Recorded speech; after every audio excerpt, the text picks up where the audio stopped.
good. I never sit all the way back. I know, I'm always at the edge. Edge of my seat. It's like a short. I think it is, 'cause otherwise you just go Right, and you're like, like a kid.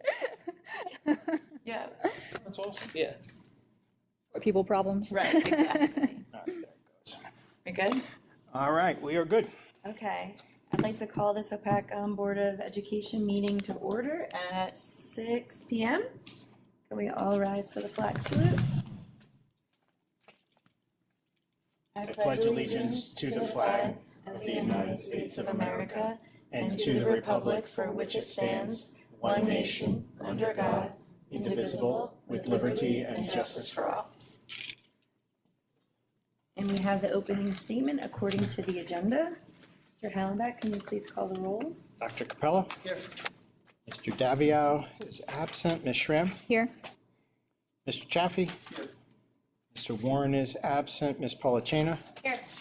Mr. Citrich is absent. Ms. Gulan is absent. Ms. Falcone Schubert? Here. Can I please have a motion to go into executive session? I'll make it. I'll second.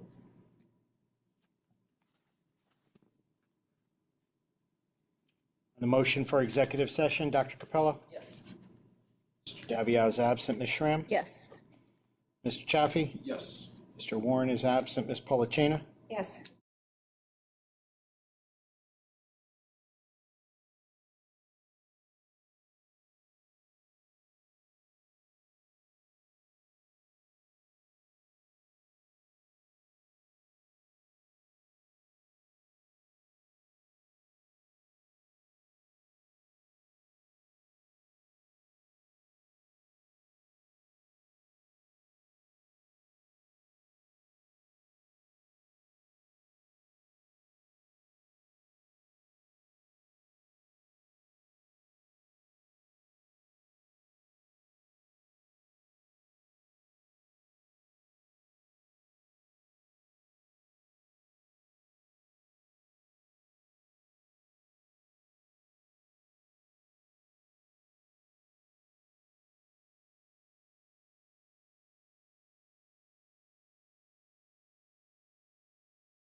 Cheer. Hi, everybody. Thanks for coming. Can I please have a motion to reconvene? I'll make it. Second. Mr. Hallenbach, can you please call the roll? Dr. Capello? Here. Mr. Daviau is absent. Ms. Schramm? Here. Mr. Chaffee? Here. Mr. Warren's absent. Ms. Polachina? Here. Mr. Citrich? Here. Ms. Gulon? Yes. And Ms. Falcone Schubert. Here. Can I please have a motion to open our public budget hearing? I'll make it. Second.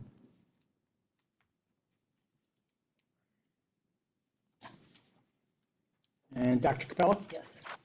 Mr. Daviau is absent. Ms. Schramm? Yes. Mr. Chaffee? Yes. Mr. Warren's absent. Ms. Polachina? Yes.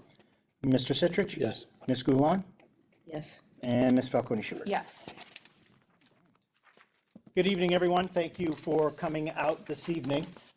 Board members, you have your copy of your presentation in front of you, so I'm just going to walk over to the side here and pull up a couple of things.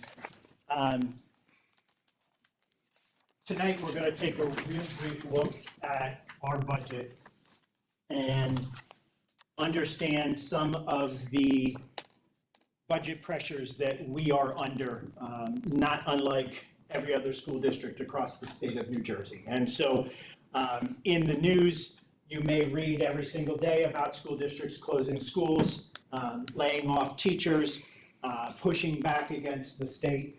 And the conversation I've had with members of the public and members of the board over the last couple of years is a lot of these school districts are in the position that we were in 5 years ago, right? When we had to cut all kinds of our programs. And I sat in a meeting last week and having some conversations, and I said to some members of a couple legislative committee members and things, I said, look, we've lost 8 million out of 11 million of our state aid due to S2 cuts. And so for some of these school districts that are just experiencing either flat budgets, not even reductions, right? The newest funding formula from the state of New Jersey limits how much a school district can lose in state aid to no more than 3% of their total state aid. So if you were to look at that $8 million that we lost over a period of 5 years, it would have taken us 24 years of 3% state aid cuts to actually have truly lost that $8 million. And we lost it all in 5 years, right? So it wasn't until a lot of Central and South Jersey districts started to be impacted by S2 and the funding formula that you started to hear all of this complaining. Look, I don't know what the answer is. I don't have a crystal ball. The reality is there are unsustainable costs that are built into each of our schools, and they primarily start with healthcare, right? So from the 24-25 school year to this school year, our health insurance premiums went up 31.9%. They went to 5.5 million. They were a little over 4.3 million. Next year, our health insurance premiums go to $7.2 million, another 30.6% increase. We are part of the state health insurance plan, the plan that was created to save school districts money by having school districts be part of a pooled consortium to balance risk.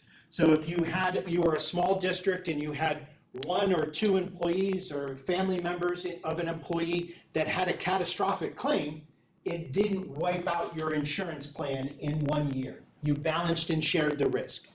Unfortunately, several years ago under Chapter 44 legislation that was passed, the state adjusted how premium contributions were calculated for employees under the guise that the state health benefits insurance plan with minor changes had to show $300 million in savings.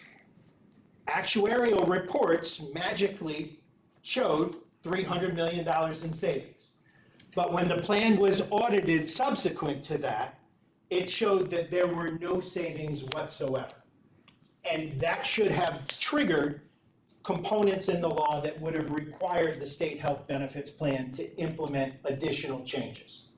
Where we are at now is that every school district that could get out of the state health benefits plan has gotten out, and they've gone to private insurance carriers. The problem with that is private insurance carriers right now, Aetna is seeing a 21.2% increase. Horizon is almost 24%. Cigna is 19%. All right, so yes, less than the 30% that we are going to see, but across the board, health insurance premiums are soaring. Costs for healthcare and delivering healthcare are soaring. It is not an issue that is unique to us. It is not an issue that is unique to New Jersey. It's going to require a lot of hard work and a stomach that I'm not sure politicians have to address healthcare in our country and how we fund it and what the expectations are.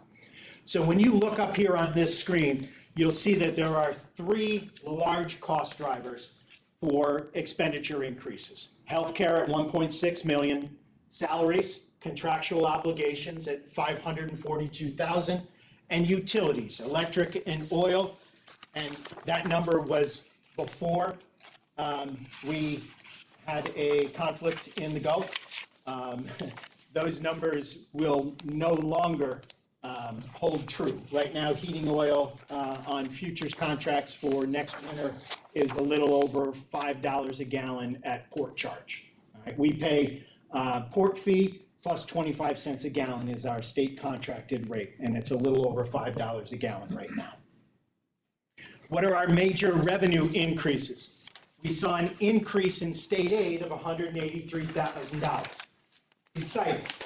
However, state aid increases, even though the funding formula has been fully funded, are also capped. You can't increase your state aid by more than 6%. The state still owes us for this year, because we were capped, $520,000 more in state aid that we will not get this year. And that's because they created a cap at the top and a cap at the bottom. Losers can only lose 3%, gainers can only get 6%.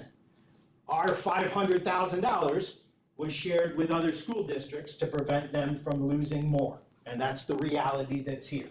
So that number should be almost $800,000 increase in state aid, all right?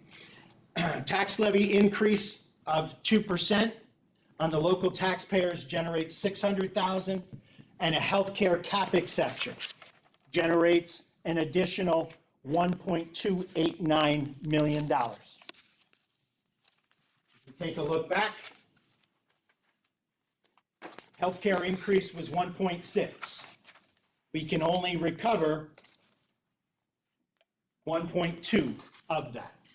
So $400,000 of those healthcare cost increases, we have to eat through our local tax levy increase and that state aid increase as well. At the end of the day, what are we going to do? How do we cut to balance the budget? Miss Tammy Miller retired midway through this year. We're not replacing her next year. The balance of her salary that we didn't already cut, $95,000, will be cut for next year. We're cutting a preschool position. We're deferring some additional technology positions. We do have, or purchases rather. We do have 3 retirements. So the breakage, the difference between the old teacher's salary, the retiring teacher's salary, and a replacement teacher has already been factored into our budget. That's what we have to do just to get us to even. Okay, 6.2% tax increase, these cuts to get us even. What does that mean for the town? The average assessed property value in Hopatcong is $346,000. That means this tax increase would account for $21.45 per month on an average assessed property. In Hopatcong, 73% of homes range in value from assessed value from $300,000 to $450,000. 80% fall in that $300,000 to $500,000 range. If you live in a house that's assessed at $1 million, your taxes are gonna go up $744 for the year, all right?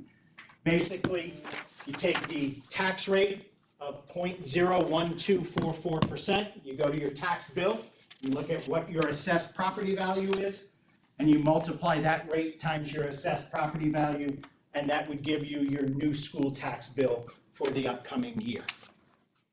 Is there an easy solution? There is not. As I've talked with the board, if we were to cut one third grade teacher, our class sizes go to 36. If we were to cut a secondary teacher, English, math, science, we're at the point where our classes would probably, for that subject, would probably be held in the auditorium, because you'd be looking at 40 kids in a high school classroom. We have cut every single position imaginable over these last 6-7 years to stay afloat. I've been here since 2003, and I've said it before. When I started here, there were 27 administrators. After this budget, there are 6. Mr. Robinson, the assistant superintendent, is also now the director of special services. I'm the superintendent, and I'm also the business administrator. 2 completely different certificates, but the goal is to try and save money for the district and keep as much as we can funding-wise in the classrooms. Other school districts, you're gonna read articles, they're gonna have to cut back on sports. They're gonna have to cut back on tutoring programs. They're gonna have to cut back on basic skills or reading specialists. Folks, unfortunately, we don't have any of those programs. They've all been cut years ago in order to try and retain the core. The new governor and the new commissioner of ed have committed to adjusting and redoing the funding formula for school districts for next year that will require legislative approval. But they've got to get through this budget and this legislative process now before they can even look to the future. The reality is, you know it, you see it. Costs have gone up, in some cases exorbitantly. What it costs to operate a state government, a local school district, there are a lot of components that are out of our everyday control.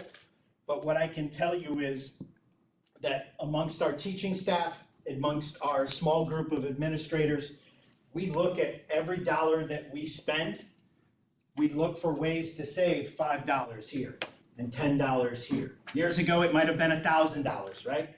Now we're into $1, $2, $3. Everything adds up, and we'll continue to offer what I believe, in all honesty, is a great education for our kids. I know there are things that they may not get that other school districts surrounding us get, but I'll tell you the one thing that they do not get elsewhere, and that is a dedicated group of teachers and administrators who are going to do everything possible to welcome them into our classrooms every day, to give them the individual attention and nurturing and support that they need. That mission will not change, even with this budget. Even next year, when we face another difficult budget, that's not going to change.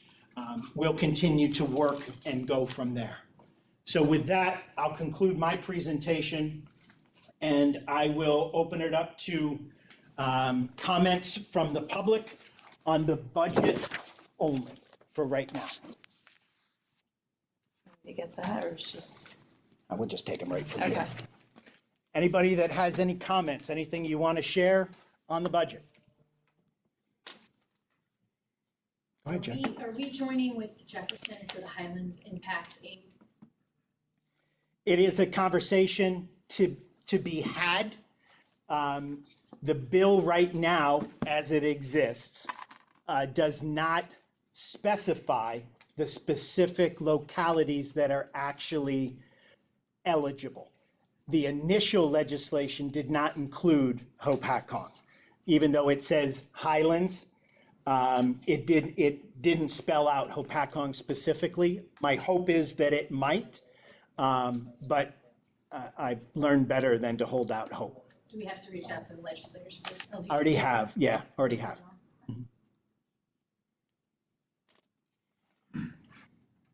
Other comments, other thoughts? It's a talkative group tonight. All right. With that, then, I'd like to ask for a motion to close the budget hearing at this time, please. I'll make it. Second.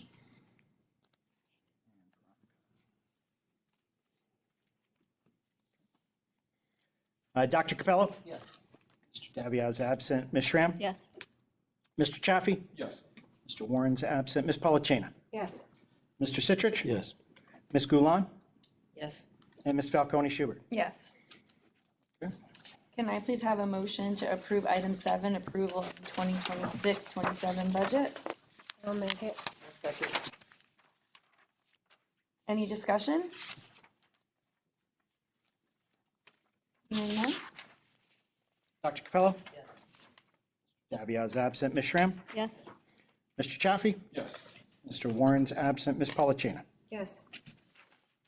Mr. Citrich? Yes. Ms. Goulan? Yes. And Ms. Falcone Schubert? Yes. Okay, can I please have a motion to approve the March regular and executive meeting minutes? I'll make it. I'll second. Any discussion? Dr. Capello? Yes.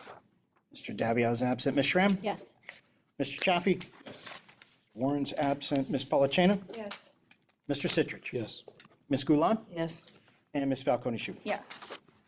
Okay, next we'll move on to the superintendent and HIB report, and we will start with our student representatives, Lillian. Hello. Hi.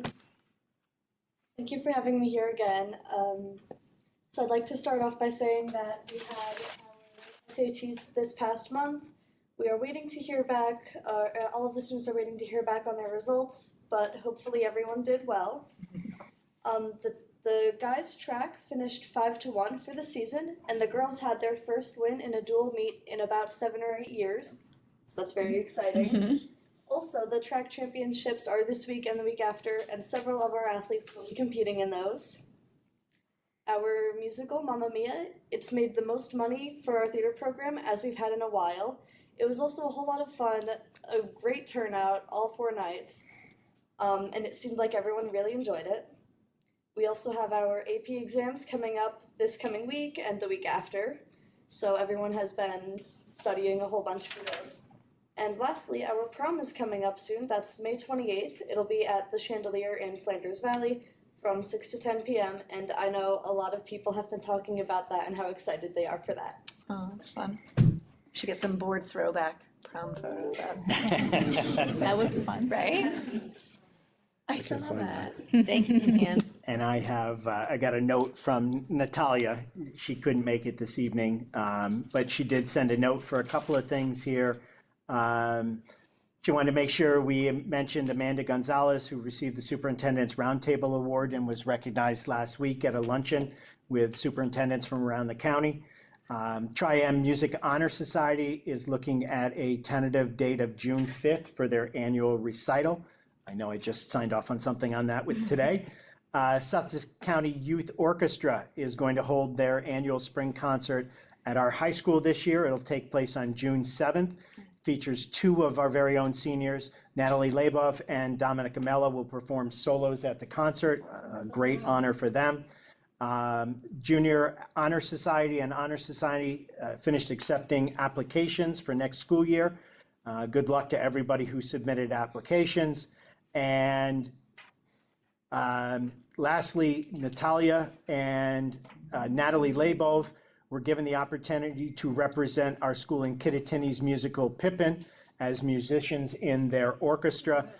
They're going to be part of that show. Those dates are April 30th, May 1st, and May 2nd at Kittatinny. So that's a wonderful opportunity for each of them as well. So thank you to our high school student reps. Thank you for your notes this evening. I greatly appreciate that as well. Okay. And next move on to your report. Yeah, I shared with the board this evening, part of our HIB reporting. We had a total of 3 HIB reports that were generated during the previous month. 2 of those were founded HIB incidents. 1 was neither a code of conduct or a HIB. The board will review those for second reading next month and approval at the next month meeting as well. Thank you. Okay, a motion to approve? I'll make it. I'll second.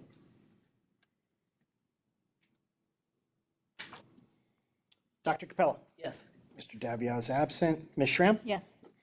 Mr. Chaffee? Yes. Warren's absent. Ms. Polachina? Yes.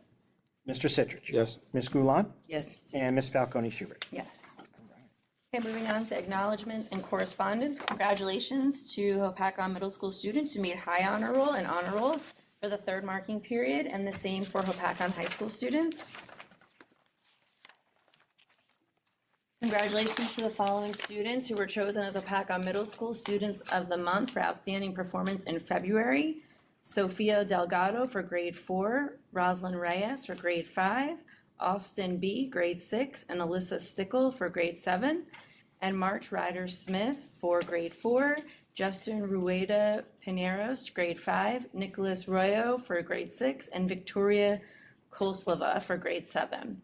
We have any other students here tonight? No? Okay, they'll get their certificates at school.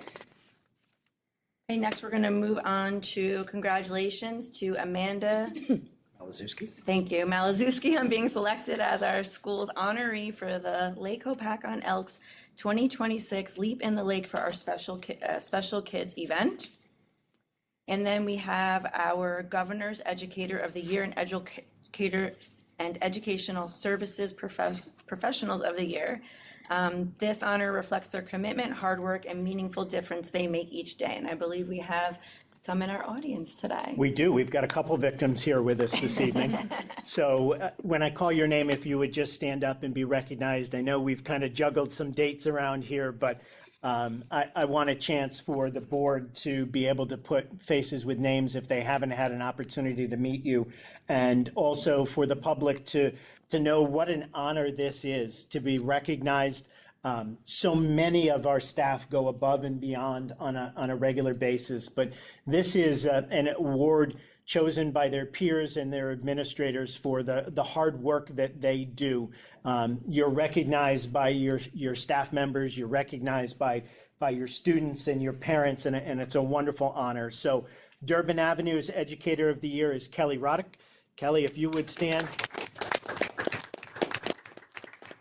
Thank you so much. Our Educational Services Professional of the Year is Melanie Purith. Melanie, if you would stand. At Tulsa Trail, our Educator of the Year, she's not with us this evening, is Amanda Malazewski. And our Educational Services Professional of the Year, also not here this evening, is Dawn Hirsch. At the middle school, neither of these ladies are here with us tonight. Middle School Educator of the Year is Hillary Wolf. And the Educational Services Professional of the Year is Jacqueline DiBrienza Sikovic. And then high school. Our High School Educator of the Year is Mr. James McCohen. And our Educational Services Professional of the Year is Melissa Stein.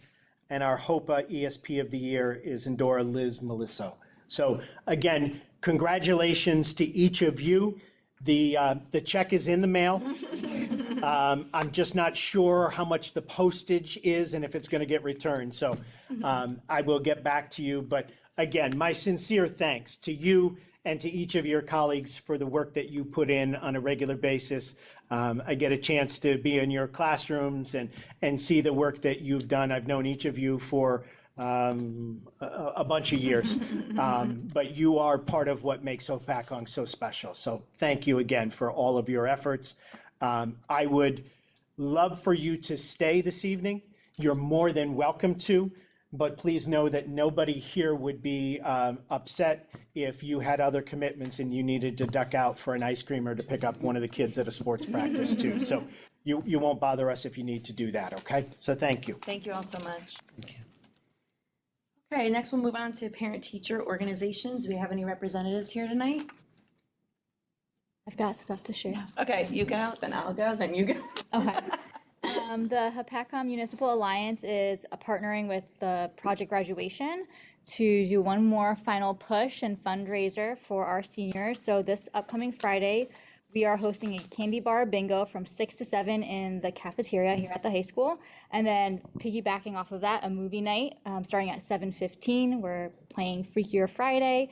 It's supposed to be a fun celebration for all moms, aunts, grandma. So bring them on over. It's $7 for pre-sale and then $10 at the door. So we hope you guys all come out to, support our graduating seniors. And then I have just a quick announcement about Girls on the Run. So we have a 5K coming up on the 16th of May, and we're looking for student volunteers to be photographers, and we'll sign off on any community service or volunteer hours that are needed. So if you're interested, come see me or shoot me an email at my board email address. Remind me to give you the NHS email. Okay, perfect. That's a good place to advertise. Yeah, thank you. You're welcome. Just to piggyback on that for the project graduation bingo for Friday night, pre-sale tickets are online at a reduced rate. They're going to be just a few dollars more at the door, and we are raffling off with every admission ticket prizes. And I think tomorrow at McDonald's, This is about, yeah. right? McDonald's for McDonald's, Project Grad. 7. Go get the big arch. Rocco highly recommends. And then I think there's one more too, Dine to Donate. Fuddruckers, We maybe? had like 5 or 6 going. Okay, you find it. Yeah. All right, and then for the PTSO, we have our Tricky Tray numbers finalized. We brought in $31,605, which is great. A little bit less than last year, but we were competing with 2 other Tricky Trays, so take it. Each class got about $1,600, so that was awesome. And then Project Graduation got $7,900. The rest of that money will be funneled back into school events. They also made a $5,000 donation to the gym project, which should be on our agenda next month. And we're going to be reviewing It is on it this month? Yes. Okay. Thank you. And we'll be reviewing scholarship applications as well. Also, the Booster Club is running a fundraiser for the basketball team. 2 tickets to a Subway Series game in September, $25 a ticket. So see a baseball player or reach out to the Booster Club. And that drawing, I think, is May 6th. The Fuddruckers one is April 30th through May 3rd. Percentage goes to the class. You just have to show the online tickets that are posted. I'll post all that. Thank you. All right. Anybody else? We're all good? All right. Next, we'll move on to public comments. Thank you, ma'am. Okay, Ms. Johnson. Just me? Just you. Just me. Hi, everybody. Hi. I want to start off by saying I don't really feel bad for any of the other schools who have to deal with what we dealt with over the last 5 years. I think we did it beautifully. And we should be a role model for everybody else, what you guys did, what the board did. As you know, the town is going up 9.74%. We introduced our budget at the last meeting, I think it was the second meeting of March. And then we're going to be adopting that apparently on May 13th. So the 6.2 and then 9.74 and then the county's 4.4. So healthcare is really killing us. But what I came here to ask was 2 things. My son Chase is sophomore. He is in esports and he loves it. And my younger son had Mrs. Roddick for first grade. We love that. Chase is a sophomore and he has to take the financial literacy requirement, right? Which is no problem. But I had reached out to his caseworker, Mrs. Pilata, who's wonderful. And there is no option for our children to take summer classes at the parent's expense, or online classes, also at the parent's expense. Now I know that Knowles offers online financial literacy because my nephew took it. He's a sophomore. He took it online over the summer. And I'm gonna guess that Roxbury probably has an option, no? Online option, Only for summer school. but they have summer school.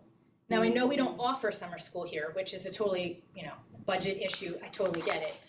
But I'm wondering why we can't have our kids take summer school at another school and get credit for that. Mrs. Pilata told me to reach out to Mr. Jensen, which I did. He got back to me right away. Said that credit retrieval, right? And there was something else. There were two reasons. A class that we don't offer here in the high school. So I'm wondering why we are limited. If I'm going to pay for it, why he can't take financial literacy or another class, because there was an issue with his math going into freshman year where he's already taken Algebra 1. It wasn't deemed Algebra 1. He had to take Algebra 1 a second time. And then I said, fine, he'll take Geometry or Algebra 2 over the summer because he wants to take Calculus his senior year because he wants to go on an engineering route. And I was told he can't do that. He can't take Algebra 2 in another school, and I would pay for it. He has to take it here. And I was just wondering why. And I was wondering because you guys have the power to change that, and I don't know if that's in the contract or not, I can't remember, if it's part of the teacher's contract that we can't do that, or why we can't do that, and if that's something that you guys could look into. The other thing that I have is, this is where my son is a problem. He really is. At least you're honest. My son walks through the hallways on his Chromebook, on YouTube, watching videos. I just had his IEP meeting last week, and he is in class, and he will finish all of his work. He's the second working period in a row, he's on high honor roll. He is a high achieving student. He does all of his homework. He does not want to bring homework home. He finishes it in class, and he does it right, and he does it well. But he's motivated to go onto YouTube at the end of class. So each class that he is finishing his work, he's taking 15 minutes, which over the course of 7 or 8 periods, plus a 45-minute lunch period, which 45 minutes for lunch, I don't even get that at work. He is on YouTube. And I have a son who goes to charter, and they use Go Guardian, which I think is what you guys use. And as soon as those kids hit anything, it's shut down. And what I was told was, I said, why can't we do that here, right? It's the same program. Maybe we pay for it, we don't know it. I'm sure you would know that because you know all things, but he really does. I know that my son is not the only one that does it. I know he's not the only one that struggles with an addiction to technology. His phone, he has a cell phone. I am in charge of his cell phone at all times. He gets 4 hours a day, and his phone is a brick when he comes to school. He needs my passcode. He can text me, he can call me if there's an emergency, and that's it.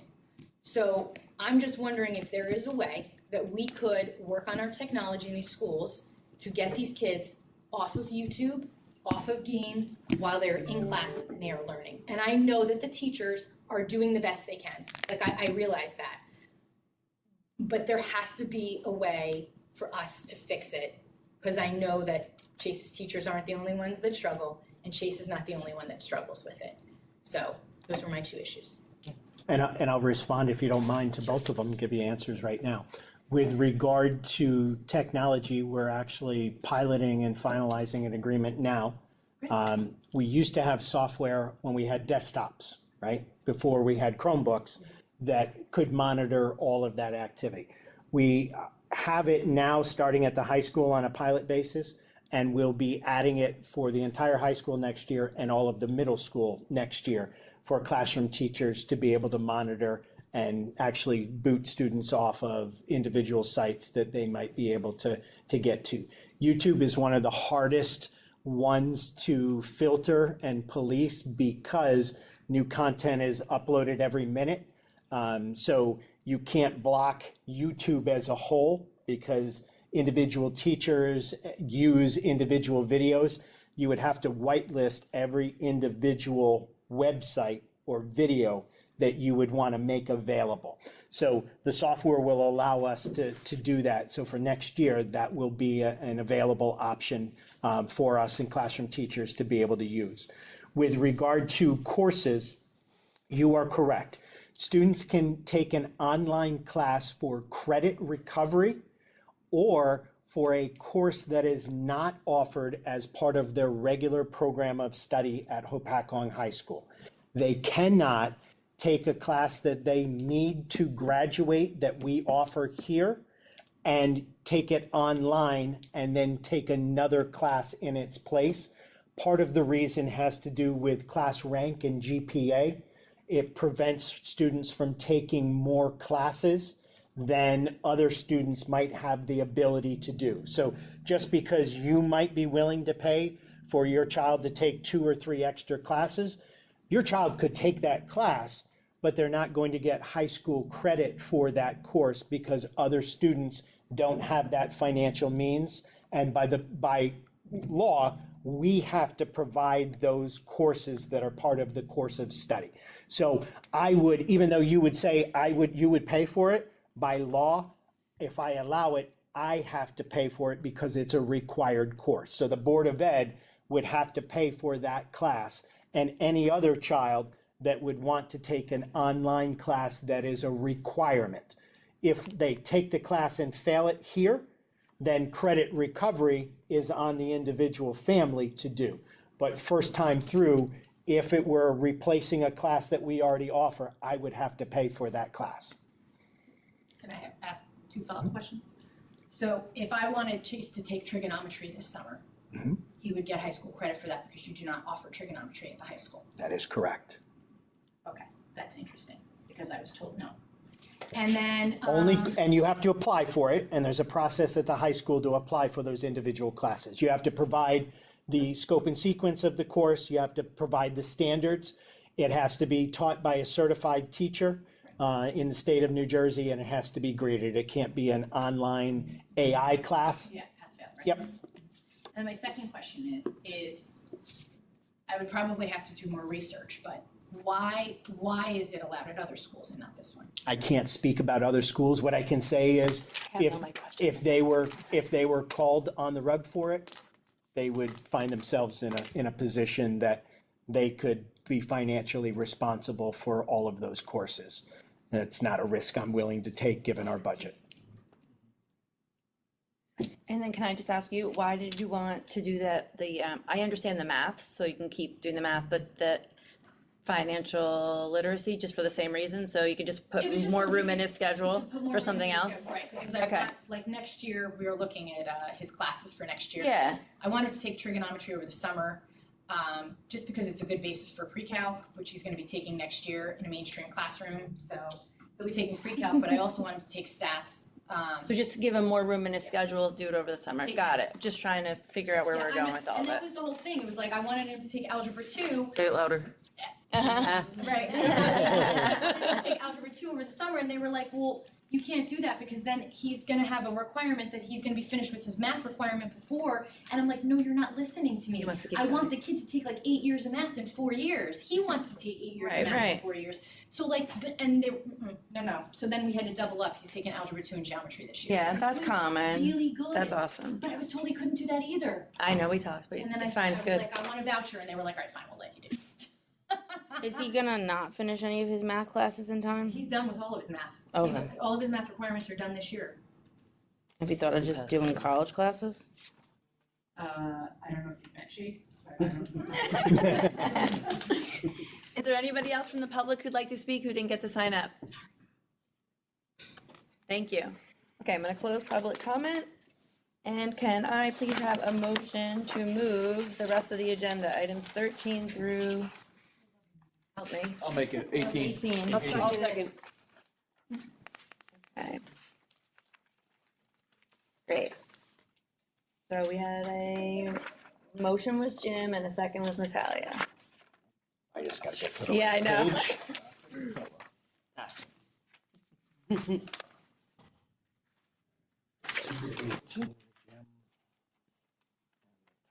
Okay, is there any discussion on the items? It's thick. We are approving our staffing for next year. Some of these. Lunch, take note. Our annual appointments, board secretary, treasurer of school monies, purchasing agent, affirmative action, liability, integrated pest management, all of the bureaucratic components of operating a school district, architect of record, school physician, newspapers, our approval of our annual evaluation instruments for teachers and administrators, tax sheltered annuity companies. Okay. Don't forget, we're also approving field trips. And we are approving field trips for the end of the year. Right, most fun. You're welcome. They're important. Okay, great. So no discussion. All right, please call the roll. Dr. Capello. Yes. Mr. Davia is absent. Ms. Schramm. Yes. Mr. Chaffee. Yes. Mr. Warren's absent. Ms. Polachina. Yes. Mr. Citrich. Yes. Ms. Gulon. Yes. And Ms. Falcone Schubert. Yes. Next, we'll move on to board member comments, if anyone would like to speak. Guys all good? Oh, we're starting with me. Oh, I'm sorry, I was spacing out. Start of the line. I'm good, thank you. Okay. I just wanted to say an extra congrats to the Educators of the Year. Dawn Hirsch fields a lot of my questions. She is an angel among us. So that is very much deserved. And I just wanted to give a shout out to Hepto. They had a dance recently. They are an incredible crew, doing awesome things. So thank you, Hepto. There's a color run coming up, so any kids who aren't registered, please register because it's going to be awesome. Congrats to the educators and congrats to the parent teachers for raising all that money. That's amazing. I'm good, everybody's got it covered. Good, good. Good. Good, okay. I'm good too. Thank you all for coming. Thank you for your continued support. I know it's hard, but we're in it together and we always get through it. Have a good night, everybody. I just need a motion and a second to adjourn, please. Oh, sorry. I'll make Oh, yeah. Veronica. All in favor? Bye. Bye. Leave the meeting. Thank you all.